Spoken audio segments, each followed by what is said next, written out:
Hello everyone, you're welcome back to my channel. In this video, I'll be showing you how you can use comments in Excel.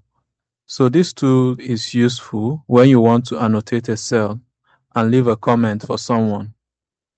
This may be useful if you are collaborating with someone and you need to give feedback to such a person, or if someone sent you his or her Excel sheet to review for them, you will need to use this tool.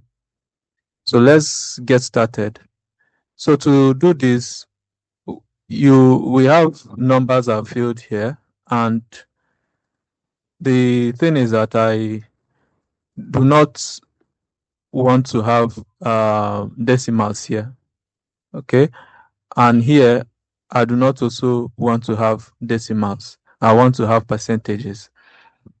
So the person that sent me this sheet, I want to give the person a feedback.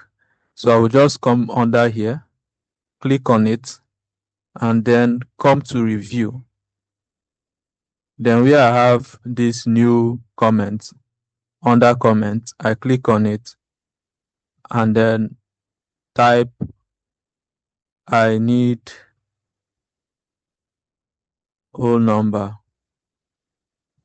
Okay. Then for here, I can also add a new comment, click on it, and then I need percentage. So this is just how you add the comments. Now you may choose to either edit the comments. So if I click on edit, you can see, or you may toggle between them. Either you click on next and previous, depending on the one you want to work on. You can have multiple of them.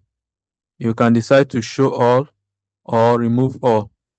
Either you show all or you hide all, And this is just how you can manipulate comments while on Excel. If you found this video helpful, please like and subscribe to the channel. Thank you, and I'll see you in the next one.